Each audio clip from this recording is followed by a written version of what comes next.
Yeah, welcome everyone to our third clinical chat now rather than tendon talk. We've branched out, Dan. So we had a question last week about clinical tests.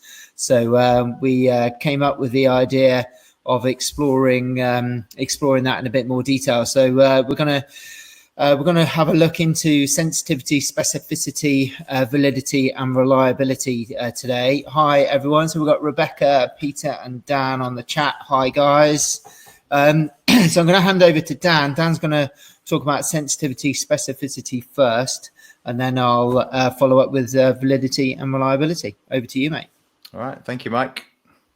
Right. So welcome, everybody. And just going to start the presentation here and then see if I click on attendees now, Mike, can I see question? Yep. Chat? It's chat, isn't it, with the questions? Yeah, chat with the questions. Yeah. Yes, there we go. Brilliant. Okay, great. A few people here.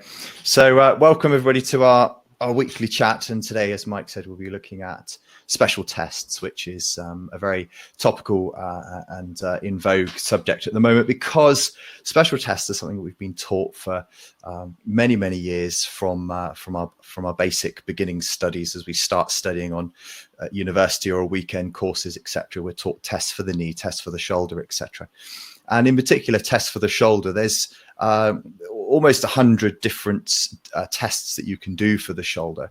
However, with a lot of special tests, recently it started to come to light that the special tests are not as special as we once thought, and that they don't give us the conclusive answers as to what's going on with our patients. So Mike and I are going to have a discussion about that today, and I'm kicking off with what you can see on the screen here, which is false positives, false negatives, sensitivity, and specificity. Okay, so sensitivity is something that my wife tells me I've got bundles of.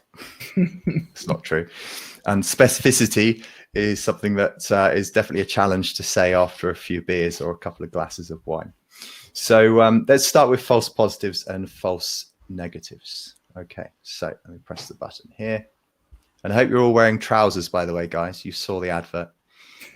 I see all these people coming on Zoom and not wearing any trousers. My Sunday best on. Yeah, I've got some trousers here. Do you want to see my trousers? There we go. There they are. I've got shorts on. It's warm. You live in Cornwall, of course you have. Exactly. False positives. False positives are quite simple. It's when the test is positive. So let's say you do a test for the medial ligament of the knee, the MCL ligament test, and you get a positive test. So the person says, ouch, that's painful. Then a false positive would be you get that result, but they don't actually have an injury to that ligament that you think you've just tested. You may do a NIRS test of the shoulder, so elevating the arm right up above the head, pushing into end of range. Patient says, ouch, that's a positive test, but the pathology may not be present. They may not have a tendon, rotator cuff tendinopathy, call it impingement, whatever. They won't have that there. So when you do a test and the test is positive, it's a false positive if they don't actually have that condition. And how do you determine that? Well, commonly in the research, that's determined by gold standard imaging, which is MRI studies, which we can talk about a bit more later. So that's a false positive. It's getting a positive result when actually it's not there. The opposite to that, of course, is false negatives. So here you do a test and the test doesn't cause them any problems. There's no laxity in the joint, or they don't report any pain. However, they actually do have a pathology present in that case. So let's just say you do the Thessaly's test, also known as the DISCO test. This is the one where you stand the patient on one leg, slightly bend the knee, and get them to twist. This would stress the meniscus tissue in the knee. If you did that test and it didn't cause them any problems, that would be a negative test. But it doesn't mean that they don't have a meniscal injury. So if they still had a meniscal injury and you tested them with that test and that test showed negative, you'd have there a false negative, because actually the test should have been positive. So it's a false negative. So there's the false positives and false negatives. And then that brings us on to look at the two statistical measures of sensitivity and specificity. So these are quite easy to explain. but you actually use them in the reverse way.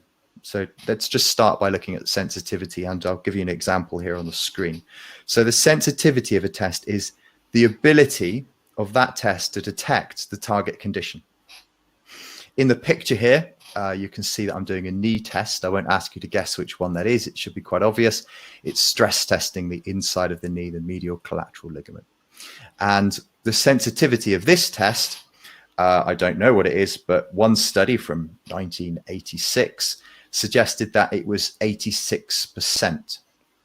So what does that actually mean? Well, that means that if 100 people had a medial ligament injury, this test would detect 86%, or would detect a positive in 86 of those 100 people. Okay, so that also means, of course, that 14 people would be missed. So its sensitivity being 86% is very good, but you'd still miss 14 out of 100 people with the use of this test. So its ability to detect the target condition. That's how sensitive the test is. Now we're going to spend a bit more time on these, but firstly, let's balance that with the other statistical measure, which is specificity. This is the opposite. It's the ability to exclude the target condition. So on the screen here, you can see a classic test, the anterior draw test, commonly used for the ACL ligament. And if you did this with all patients that didn't have this issue, then you essentially should have a negative from all of those tests that you did. However, a study reported that the specificity of this test was 41%, which means you're going to get a lot of false positives from doing this test, and it's not actually that specific for detecting the problem. So we're going to look at this a bit more, in a bit more depth now, and help you to actually understand how you use it in clinic. Because I think that's always the important thing is, what does this mean in clinic? How can we use this in clinic? So a high sensitivity helps you to rule out the condition.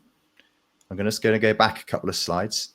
So we've just said that sensitivity is the ability to detect the problem, to detect the pathology, the target condition. So a high sensitivity helps you rule out the problem, because if you test them and the test is negative and it's a very highly sensitive test, then it's most likely that the condition is not there, because the test is negative. The test has a high sensitivity. The high specificity helps you to rule in the condition. Okay, so if you test them and the test is positive, then it helps you to identify that the condition is probably there, because the test is being very specific to what you're trying to test it for.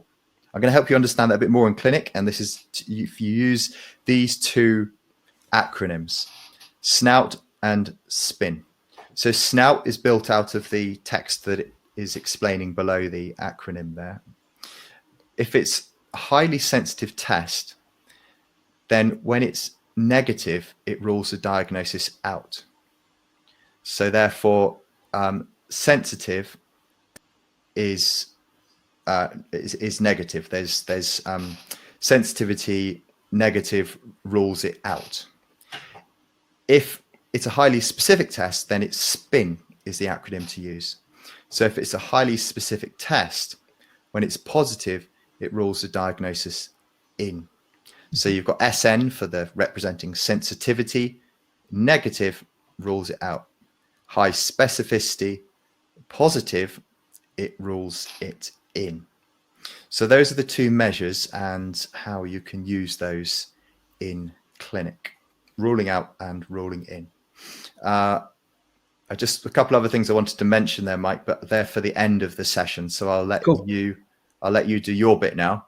And Brilliant. Then I just want to show those couple of slides at the end.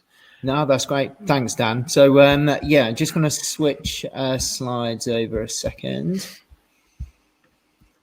Okay, so So I'm going to have a look at validity and reliability of tests, and I found a nice article. I was looking for a chap called Chad Cook, and is with some other people as well. He said clinicians should quit looking for overly simplistic answers. Clinical diagnosis, like producing a great wine, so it's complex, requires an appreciation of the data that can be gathered within the nuances of patient interaction. And I thought that kind of summed up today's session quite nicely, because some of the, like Dan said, the special tests aren't very special often, and we're taught initially that we need to learn these, we need to memorize them. I remember when I used to teach it at the university, we would expect the students, if they wanted a high grade, to remember the sensitivity and specificity of the tests that they were testing in their final exams.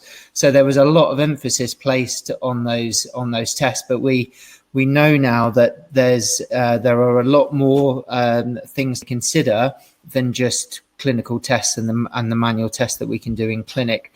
So I'm going to go back to that at the end of this. So I'm going to have a look at reliability first, and then validity. So a reliable test means that you've got consistent findings no matter who's done the test and when it's done. Okay, so it should be repeatable.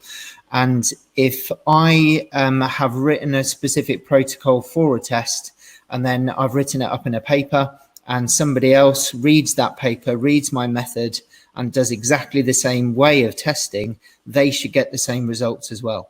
Okay, and that shows you that it's a very reliable test. So I'm just going to give you an example. So we've got Dan there doing it. I don't know whether you were expecting that, but we've this is there are two types of reliability. So we've got intra-tester or intra-rater reliability, and so I've just done a test, the knee to wall test, and we're going to talk about a little bit more about that later on. So he's done it there at 10 a.m. and then he's done it again at 3 p.m. And what we want to see is that test reliable when he does it in the morning and then he does it again in the evening? Does he get the same result?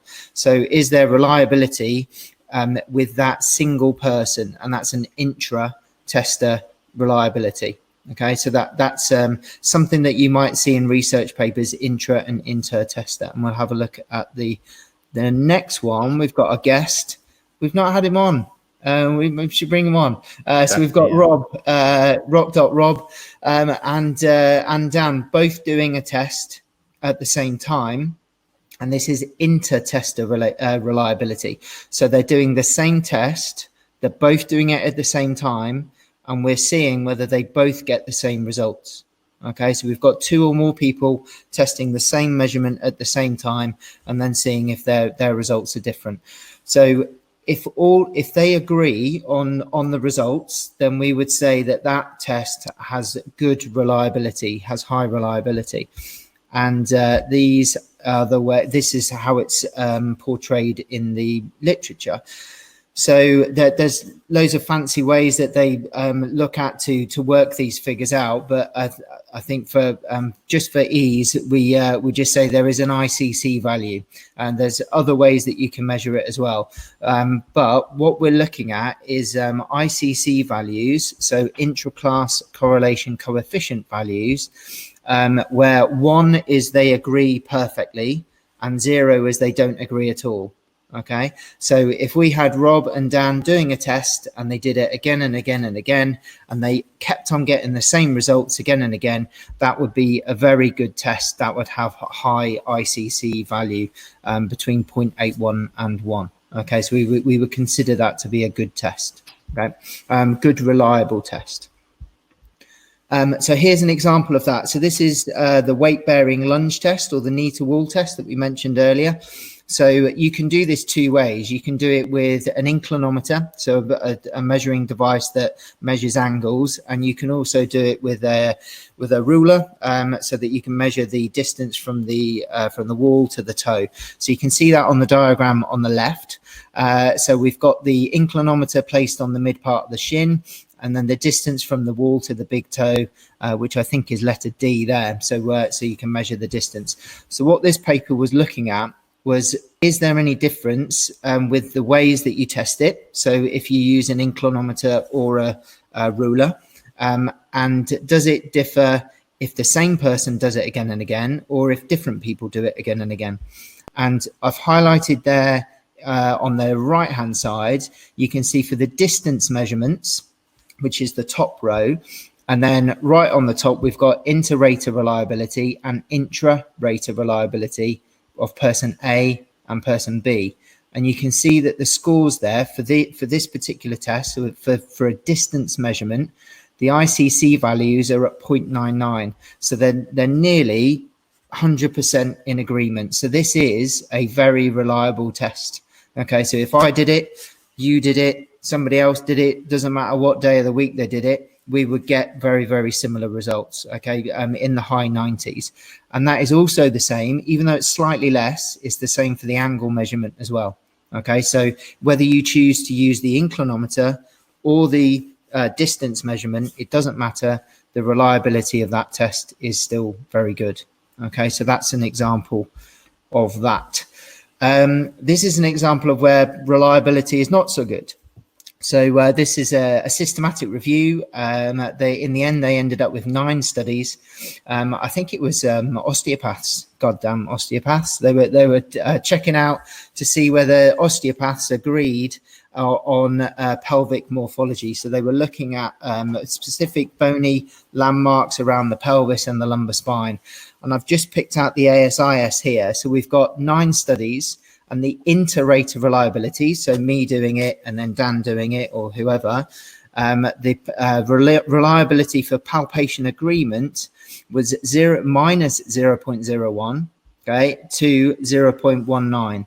So there was sometimes a negative correlation with that agreement. Okay, so it's not a very reliable test between people. Even intra-rater, so me doing it and me doing it again, it was slightly better, but it was still considered just a fair palpation assessment. Okay, so that's where reliability of testing is not so great. So then we look at validity. So the validity is the ability of the test to accurately measure what it sets out to measure. And this is why Dan went first, because introducing you to specificity. So specificity rules things in, okay? And if you do, well, this is an example of the pivot shift test. I don't know whether there is another paper out there. This is a meta-analysis of knee exams for anterior cruciate ligament rupture. And they looked at the pivot shift test and they said it had a 98% specificity.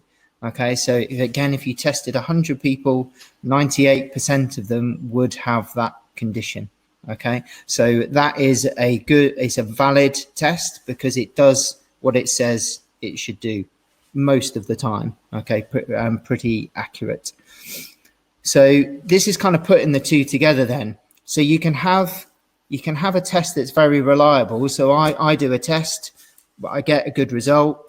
Someone else does the same test, they get the same result, and it's very reliable, but it might not be very valid. Okay, and an example of that is if you've got a weighing scales that are not calibrated. So you will consistently get the same result when people step onto the weighing scales, but because it's not been calibrated, the result is wrong. So the result is not valid. Okay, so you can have reliability, good reliability, but no validity. That doesn't make a very good test. Okay, then you can have a valid test, so it does what it says it should do, but it may not be very reliable, so people get differing results. So an example of that might be the pivot shift test, which is a valid test, but then it's hard to do well depending on how experienced you are. So the reliability may rely on your experience as a practitioner. Okay, so and as you get better, it may cluster the results that you have towards a more reliable test.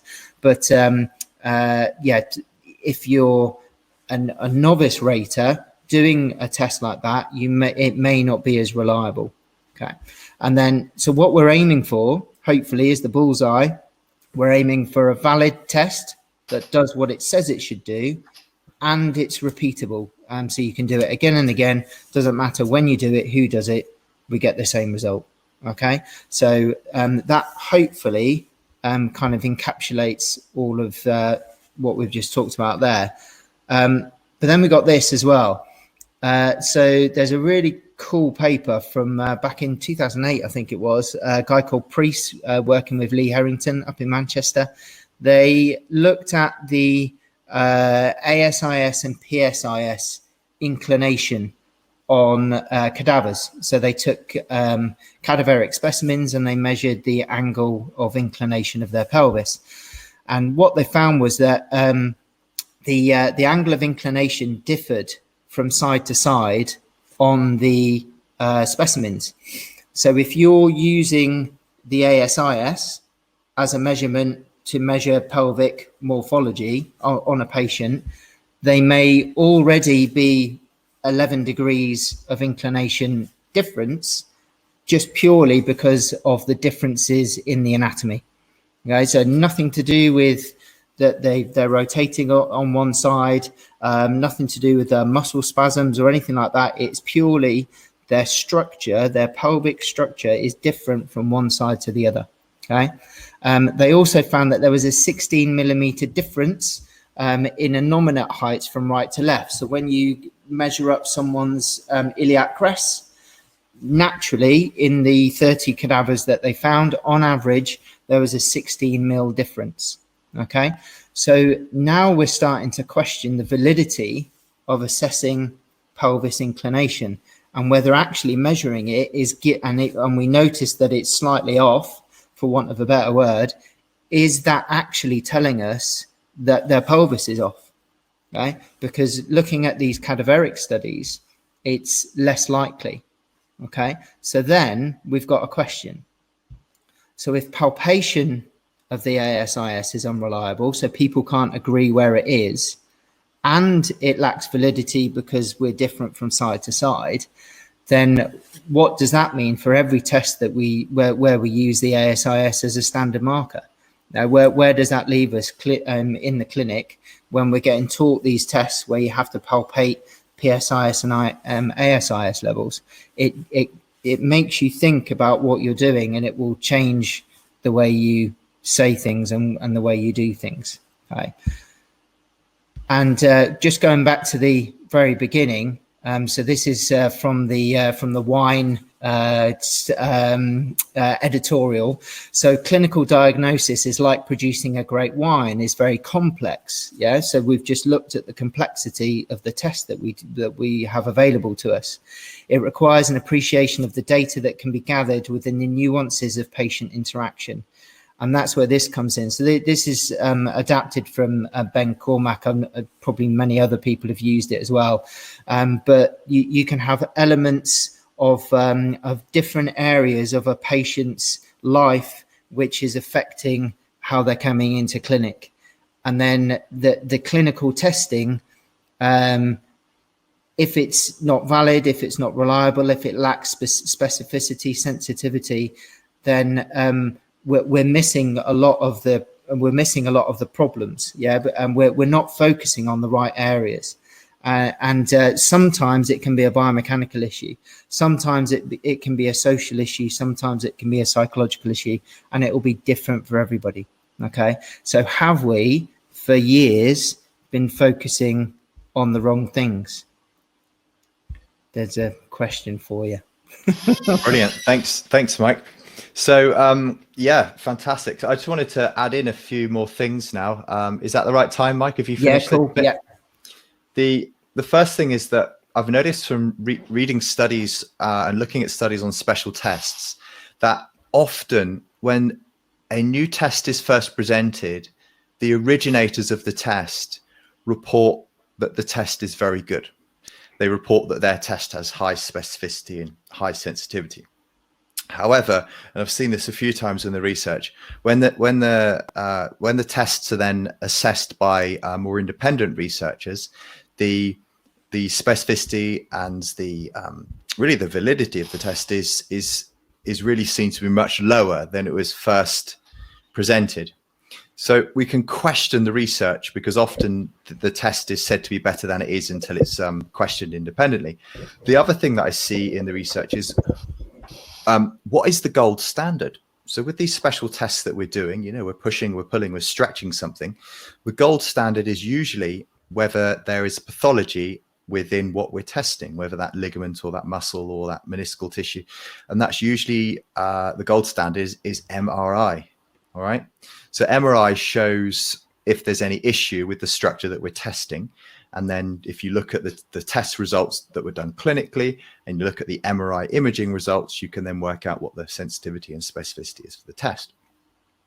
But Mike's just been talking about the fact that often structure is not as involved as we perhaps thought it was. Sometimes structure is heavily involved and sometimes structure is not involved in the reporting of people's pain. So if the tests are using MRI as gold standard, yet we're saying structure isn't always the cause of people's pain, then it further questions the validity of the very research which is assessing the tests that we're using. The other thing, Mike, you mentioned is who does the tests. So I like the knee to wall test, the dorsiflexion lunge test. It's a great test. And in that test being really reliable, that's the kind of test that you could get your patients to do themselves at home, because with such high reliability, they should be able to do it and you know, get accurate results. And then furthermore, at the moment, we can't assess patients with the things that we're talking about. So we're getting patients to do it themselves, or we're getting patients' partners or mums or dads to do it themselves. And one of speaking to Gemma from the RockTape team recently, and she tried to get a wife to do a medial ligament test on her husband's knee, and it just didn't go very well, apparently. So, you know, this is one of the things we should consider at the moment, is obviously trying to do special tests when we're not actually able to do them, when we're trying to getting patients to do them, can certainly present some challenges. And there was a few other things that I wanted to talk about, but I think I'm just going to slow down now to see if there's any questions, because the other things I wanted to talk about are actually in a video that I've pre-recorded on the Physio channel. So I can just share that video with people, Mike, and then that'll allow us now to take any questions from people. So guys, I wondered if there are any questions on what Mike and myself have talked about. Stunned silence. Stunned silence. I'm just going to get that video copied across. Okay. All right. So I think, guys, in the chat, the link there should take you through to the Physio channel video, but don't disappear just yet. We're just asking if there's any questions really on where we go from here with regards to special tests, because I think a lot of people are saying now that they're not special, but actually I disagree. I think that special tests are special. We just need to put them into context. We need to make them fit with the overall jigsaw, and also what special tests can teach us is far beyond what we're looking for when we test the patient. They can teach us many things about the underlying anatomy, what actual structures we're testing, and often the special test is linked to the aggravating factors that the patient reports.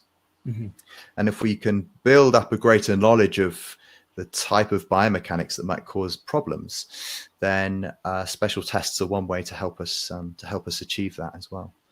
So had a couple of questions through, Dan. So Rebecca said, do you ever feel you haven't done enough testing? Yes, great question. The special tests, even if you're doing tests which aren't very specific or even very reliable or valid, the very fact that you're doing some tests of the right area starts to build up rapport and confidence with a patient. If you have not done enough tests, even if you've just done one or two brilliant tests, if the patient feels that you haven't properly assessed them, then you're really unable to move forwards with your treatment, because they won't trust your approach if they don't feel they've been fully tested. Also, I do miss tests. I'm sure you do as well when you're assessing, Mike. Sorry, maybe you don't. Take that back. I'm sure you don't miss any tests when you're testing people. Well, I was going to say that I don't. I do a lot fewer now than I did when I very first graduated. Yeah, me too. But I'll often spread them out over more than one session. Yeah. So I might think, oh, I should have done this as well. So I spread those tests out over different sessions. So that's that question. We got another. Thank you, Rebecca. Another question from John. Where is the best place to quickly check test reliability? Oh, that's a great question. I've got the answer to that in front of me. There's a lovely little book. I'm just going to turn my light on a minute. A lovely little book, which I'm going to show you on the screen here. A light on so you can see it. Yeah, that's a good one. It's a little pocket book written by some physios that I know from, they ran a course as well in this country. A very good book, Special Tests in Musculoskeletal Examination. It doesn't cover the spine, but it covers the peripheral areas as well. Another good place to quickly look up online is Physiopedia as well, which is often a good source of information and has some references on there that you can refer to as well. So yeah, that book and Physiopedia. Yeah, I think that's answered Peter's question as well about data on tests. Yeah. There was another book, a green one, Clinical Musculoskeletal Tests by Fox, I think it was. We used to use that as our on our reading list. That was another good one. It had loads and loads of tests in, and then it had several papers showing the sensitivity and specificity of the test rather than just one, because I know some books they don't, well, sometimes the research hasn't been done, but some books are very limited on the research that they show you. But this one was pretty good. It had at least 3 or 4 references, I think, for each test that was in the book, so that was a good one. But like we've done today, though, I think it's all very well having that information in a book, but it's being able to understand what that information actually means. So hopefully today has helped with that a little bit. We've got opinions on cluster testing as well from Jake. Yeah. So Jake, I mentioned that in the video that I've put up from the Physio channel.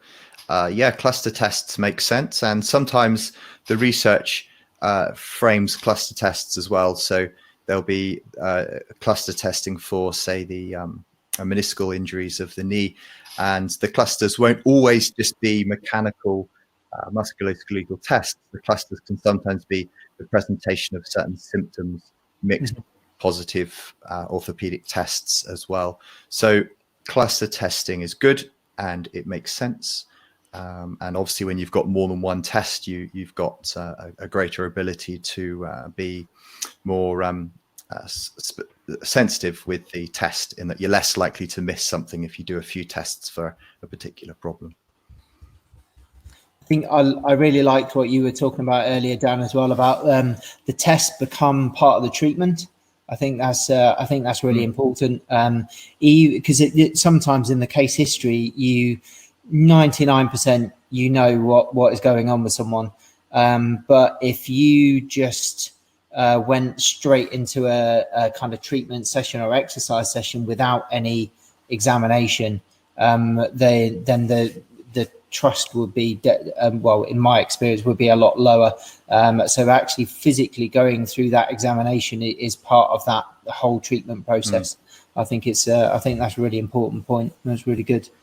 Now, Marcus has hit us with a curveball here. Hi, Marcus. Thanks for joining us. So I think you're referring here to Ida Rolf's comment where she said, where you think the pain is, it ain't. That's the first part. And then is indeed how we should be looking at the body client? Oh, right. Yeah, okay. You're suggesting, that's how we should be looking at the client, where okay. So reading into that, Marcus, I think when you do special tests, they obviously tend to be very focused on the tissue that you're working with. So the idea is to try and detect the pathology.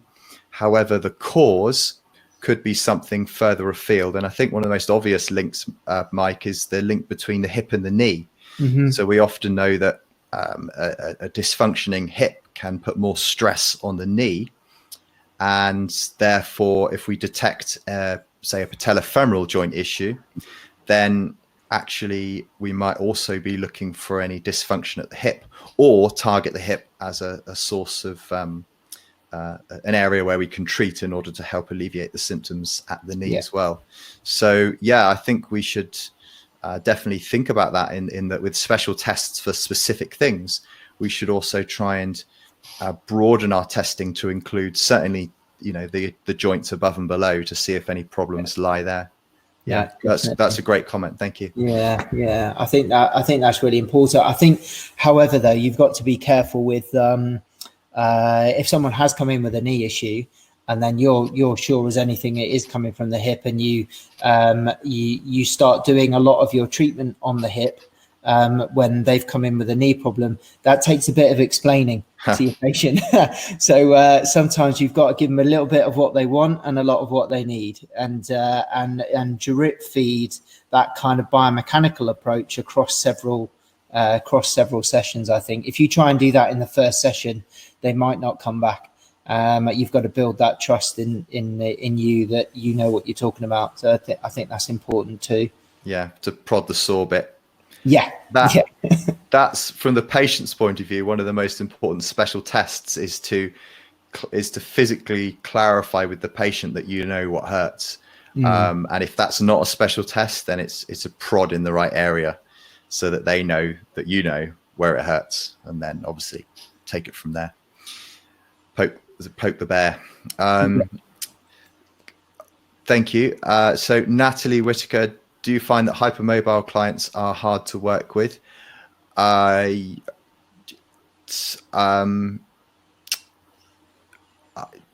yes. I'm not really sure how to answer that one, Natalie. I can appreciate from a physical point of view that the laxity in the joints is going to somewhat alter the normal values that sort of the normal feelings that you'd expect, the normal end feels that you'd expect. So it's important, of course, when you're doing special tests, to check the other side, obviously, but also to see if there's any other, underlying reasons. So if they've already had a previous injury or an operation to their shoulder or something, then this might, of course, affect the results of a test. But certainly with hypermobile clients, there are tests that exist, though, aren't there, Mike, for clients that would be classed as hypermobile? For example, at the shoulder, you might do an apprehension test where you abduct and externally rotate their shoulder and see if there is an end feel to that external rotation, if they're apprehensive about that movement, or if there appears to be no end feel and the movement just kind of keeps going and is what's described as an empty end feel. So there are special tests as well, which are kind of for instability or hypermobile clients as well. So we've got Bonnie in the group as well, who's just answered yes to that. She's I hope so Bonnie's been on my course, and we a lot of the tests that we did clinical test wise, she would pass them all because they are usually kind of joint restriction tests and mobility testing, and of course a hypermobile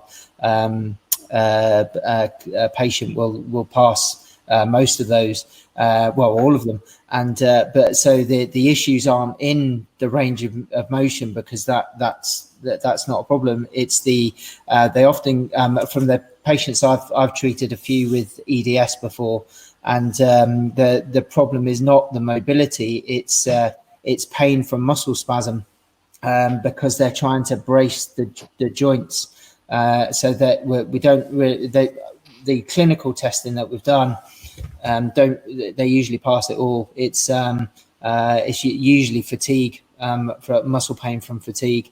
Thanks, Bonnie. So it was interesting because we did some endurance testing and strength testing with Bonnie, and that was actually more gave us more information than the clinical assessments did. Okay. Wow, But, fantastic. Thank you. Should we take one more question, Mike? Yeah, sure. Let's have a look. It's got Thessaly's from Sam Griffiths. Can Thessaly's test aggravate a suspected MCL injury? Yes. That was a nice, easy one. Yes. Yes, it can, Sam. And therefore, that makes the test, perhaps a little bit less specific, because it can get mixed up with other things, causing a positive from that result as well. Brilliant. So, yes. All right. That was great, Dan. Thanks, Brilliant. Mike. No worries. Thank you, everyone, for your questions. Really good. And tonight's talk was born from a question from last week. So that's why we decided to do this session. So if there is anything that you want us to cover, then either through the physio channel or through movement therapy education, drop us a note, and we will do our best to cover whatever it is you want to see. So thank you again, Dan. Thank you, Mike. That was great. Cheers, Thank you, guys. Thanks for joining us. We appreciate that. See you next Monday. Thanks, guys.